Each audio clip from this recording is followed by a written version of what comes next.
Shalom, peace and blessings be multiplied upon y'all, man. It's your boy Zachariah. It's been a minute, been off the grid, you know what I'm saying? Life's been lifing. But I just want to start by giving our power, man. I'll be Howard and the son of my Shah, all praise and honor for coming, giving us a chance to be kings and priests on this earth.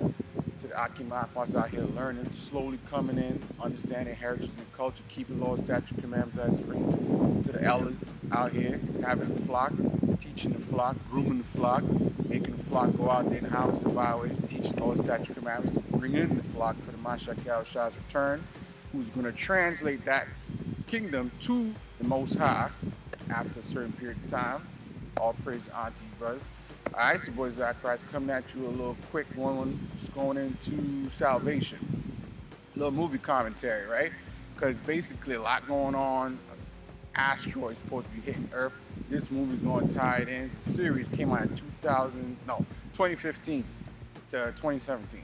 And it shows you how Esau puts a lot of things in these things. You know what I'm saying? So I'm going to dive into that, but I want to segue into a clip that I was watching, and I seen this Muslim guy try to have these brothers jammed up with 2 Kings, the 8th chapter, and 2nd Chronicles, where it says basically Atalia, which was a king in Israel, he was 22 when he was reigning, and then he was 42 in the book of Chronicles when he was reigning. So it looks like a discrepancy from someone that's from a different culture looking at our records, because they want to show our records got flaws, so they should go with their records, but that's not what it is. It's not a flaw once you understand how the Bible is comprised and who wrote what and who did what. So we're going to dive into that first, and I'm going to segue into the clip I'm about to go with the movie, right? So it's a Fair Use Act, all right, 1976, and for commentary purposes. All videos and stuff will be shown. Basically, it's just for me doing research and commenting on it. All right, so I got that out of the way. So let's start with 2nd Maccabees, the 2nd chapter. Now, the reason why I'm going here is because I want to show y'all what happened when the 2nd temple was destroyed. We had Ezra and Nehemiah back in them days that had to go and collect all our records. So a lot of times you'll see, well, this is written this way, this is written that way. It's because it's 2 different scribes writing what was looked as a compilation of one particular history. So without further ado, 2nd Maccabees, chapter 2 and verse 13. The same things also were reported in the writings and commentaries of Nehemus, which is Nehemiah. That's the Greek way of saying his name. And how he founded a library and gathered the acts of the kings, because when they burnt down the temple, they didn't burn everything. We always hid our records. That's why you got the Qumran caves and all that. So the kings and the prophets. So Nehemiah wrote the book of Kings, right? And the prophets. So all our records came from here. Everything prior to that was destroyed. And he had to rewrite all these records, right? And of David and the epistles. So all the Psalms, Nehemiah had to write them over, right? The epistles, we don't have the epistles of Kings, right? Concerning the gifts and stuff like that, all right? So Nehemiah wrote that. Just keep that in mind. So let's dive into Ezra now. The 2nd Ezra. The backdrop is when Ezra was basically out there fasting to the Lord. He was getting insight, and the Lord bestowed knowledge on him, all right? So this verse, 2nd Ezra, chapter 14, is going to dive into what he wrote and what he saw. So, verse 42, the highest gave understanding unto the 5 men, right? And they wrote the wonderful visions of the night that were told, which they knew not. And they sat 40 days and wrote in the day and the night and ate bread. And as for me, I spake in the day and held not my tongue by night. And in 40 days they wrote 204 books. This is where the book of Chronicles comes in as well. He was shown other things, but he was also given the historical accounts of basically the kings and what happened.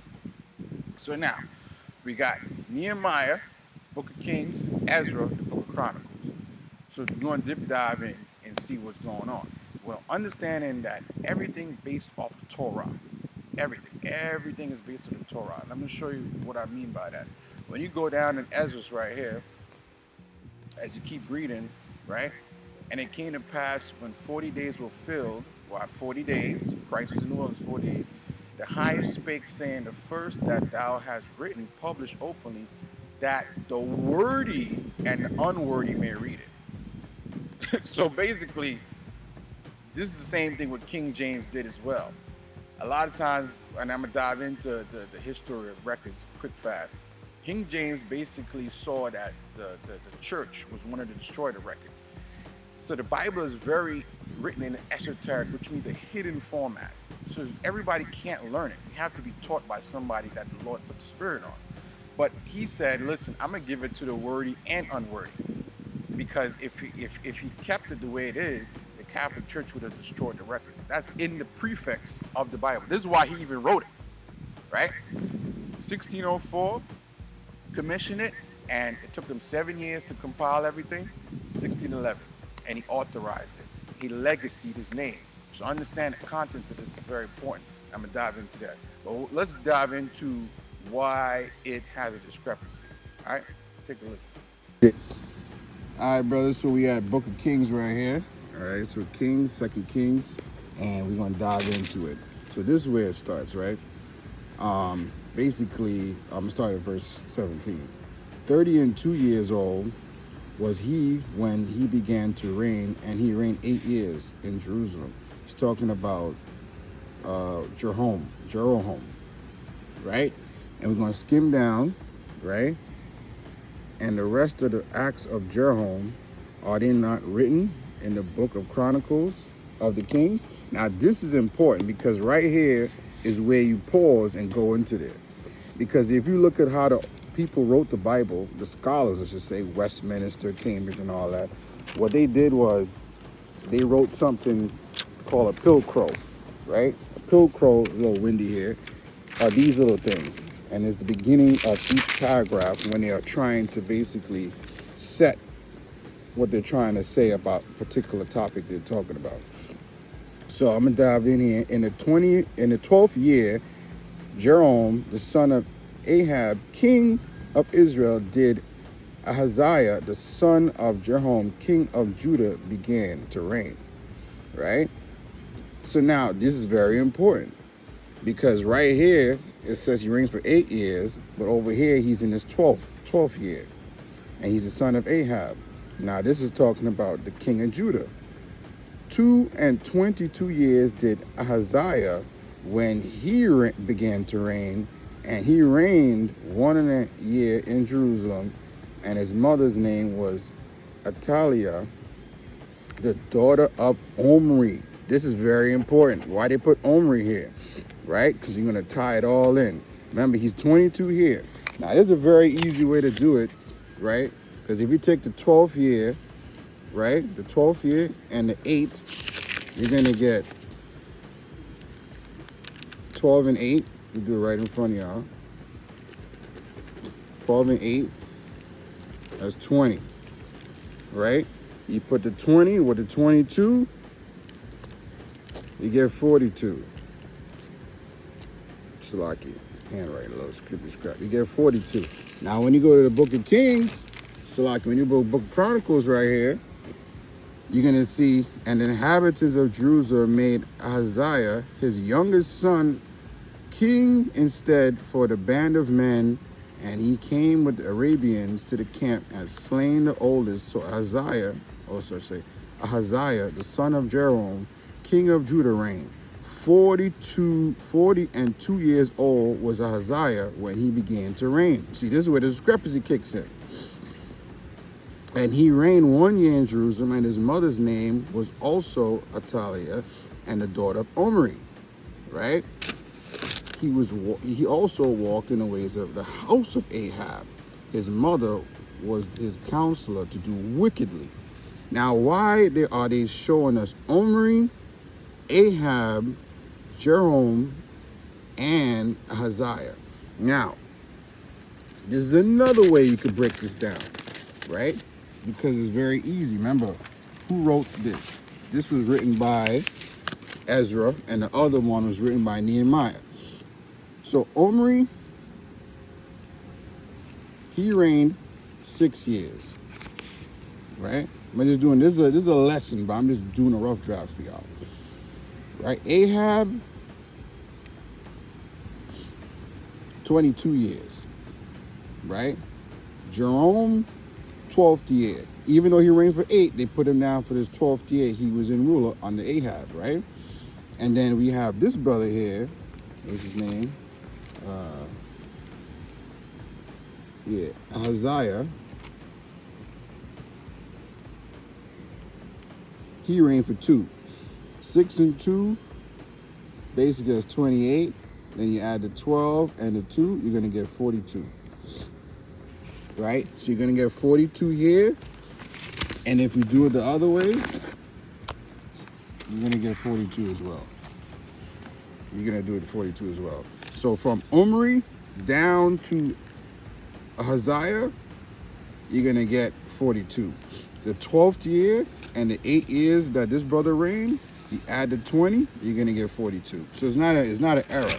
They were just showing that one was the age and one was the dynasty from Omri to Ahaziah.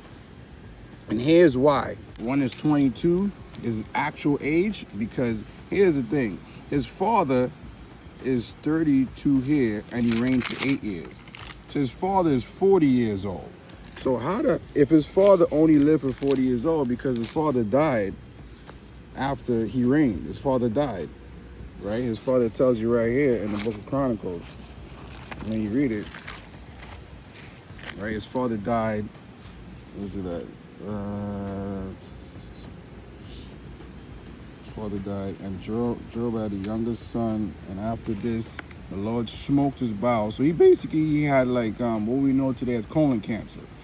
And it came to pass the process of time after 2 years, his bowels fell out and he was sick, right? And basically, he 33 years and he reigned for, 8 years. So he was 40. So he can't be 40 years old and then his son is 42. Like, it doesn't even make sense, right? So that's how you know one is talking about the dynasty age from Omri all the way from Omri to basically Ahab to Jerome to him, and then his age was actually here at 22. So that's what that's going into. All right, brothers? All right, brothers. So you see the difference and the reason why the age shows one and the other one shows the other one. So when you read that, don't let them jam you up. Don't have them have you in no headlock and make you think, oh, your records is da da da da da, right? Because their records was burnt from 650 AD to 700 AD by Caliph Uthman, right? Don't let them fool you. They had 30 versions of the Quran that they burned. And that's why a lot of the Quran don't even have the original scripts that they have when not even Muhammad wrote it. It was his successor, what's his name? Abu Bakr wrote 23 years afterwards. So don't let them fool you and try to put you in a headlock, because I seen, you know what I'm saying? So let's dive into now how accurate these records really are. So we're going to go into some history here in a silver tablet. Maybe you guys seen this before. So this is a tablet basically they found when they were excavating back in Jerusalem in the 1980s. So this is basically an archaeology institute of Armstrong, and they found these. Look at the oldest biblical text ever found. Look at the date, 2018. It's in the museum. It's written in silver.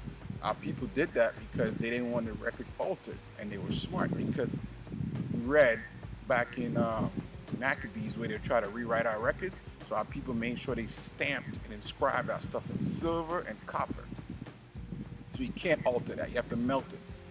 So now let's deep dive in here. The scroll was found in Kefif Hanan, an archaeology site in the old city of Jerusalem. The scroll was dated to 700 to 650 BCE, and it may be the oldest surviving text from the Hebrew Bible, the Torah. It was written in Paleo-Hebrew characters, early writings of Hebrew, not the Hebrew we write today. So when you see brothers attacking other brothers for speaking Paleo-Hebrew, I heard one brother mimicking them, and they speak in modern Hebrew, but they mimicking brothers speaking the Paleo-Hebrew, to show you how some of our people broken, even though they have a lot of knowledge, our minds is still a little bit warped, you know what I'm saying? So now let's get into it right here. And they found the words precisely blessing Numbers 22, chapter 22, from verses 24 to 26 in the text. Now, this is the scroll right here they found. This is the Paleo Hebrew, and this is the modern Hebrew to your right.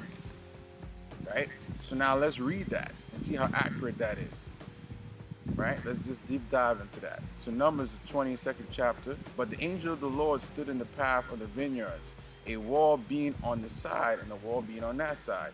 Right? And when the ass saw the angel of the Lord, she trusted herself onto the wall and crushed Balaam's foot against the wall. Now this is heavy because Balaam was going on his way to curse Israel. So the Lord put the spirit on the donkey to basically stop him from doing it. And Balaam was like, nah. He started to kick the donkey like, let's keep going. And the Lord was like, I'm trying to stop you from doing something you're going to regret. So sometimes we may be trying to go do something and then we thinking, oh man, it's negative energy stopping you from doing it, when it's the Lord doing it, because he knows what you're about to do is going to hurt you down the road. It may look like something positive in your eyes, but down the road it may be negative, right? Not maybe it will be, because that's what the Lord's doing. An angel of the Lord went further and stood in the narrow place where it was nowhere to turn, either to the right hand or to the left. So basically he got Balaam jammed up. And in that chapter 2 is a lot of history about what was happening, and also prophecies pertaining to Esau, Edom and stuff, which is in the law. And I don't even know how a Christian can even skate their way out of that. You know what I'm saying to you? Because it's written in the law about what the Lord's going to do even back then. A lot of times when the Lord's about to punish a nation, he doesn't just do it because of one incident. He does it because what that nation did to his children of Israel, and he waits for a length of time before he punishes them. So we may think, sin like us, we do something, the Lord will get us right away. The Lord will sit back, watch the nation, and then hit them. Years, centuries afterwards. That's how the Lord does it. So the judgment of Esau, Edom was done way before Paul's writings. Christ walked on the scene. You know what I'm saying to you? And that's why Christ even came on the scene too, because you understand the Day of Atonement we just had. You got what? When you read Leviticus 16 chapter, you have two goats. You got the scapegoat, and then you got the other goat. That the sacrifice, right? Christ had to be that goat, and he had to be the scapegoat. Scapegoat, the priest prayed over it, sent it in the wilderness. That's why Christ was in the wilderness. For the Israelites that were wild, that were not learning the laws, that was doing things unconventional. Then he was doing it for the ones right there at home in the temple, right? Then look at Barabbas and Christ. One's a sacrificial goat again, one's a wild goat. They both name means son of the Father. So they chose the wild goat, right, over the one that needed to be sacrificed. And then he had to be the sacrificial lamb. He had to be the Passover. He had to be the anointing, and he had to be the tabernacles. All three feast days he had to fulfill. The tabernacles to cover us with his protection, with his blood. The anointing, or the atonement, I should say, for our sins, and the sacrificial lamb for us not to be the one to be perished in the future, where the Lord would look upon us and look and see the blood over our walls and our homes and send a dead angel next door. So when you understand the Torah, you understand everything what Christ came to do. That's why when he came back in the wilderness, what was the first chapter he read? Right? Isaiah 61. Let me see if I can pull it out for y'all. Salaki. Yeah, I'm just flowing with it right now. Isaiah 61. Right? The Spirit of the Lord is upon me, because he had anointed me to preach good tidings unto the meek. He had sent me to bind up the brokenhearted, to proclaim the liberty of the captives and the opening of the prisons to them that are bound. Right? To proclaim, well, he didn't read this part because this is when he comes back, but to proclaim the acceptable year of the Lord and the vengeance of our power, to confront all that mourn. That's why when he went in the wilderness for 40 days, he had to atone for the wild among us. And then he had to come be the sacrificial lamb and the tabernacles. And that's why we celebrate all these days. Understand? It's all tied into the Mashiach Yahushua. He had to fulfill all three feast days. All right? So With that said, hope y'all got some out of it. You know what I'm saying to you. I'm gonna deep dive into the series now, and we're gonna do deeper dive into that. All right, brothers.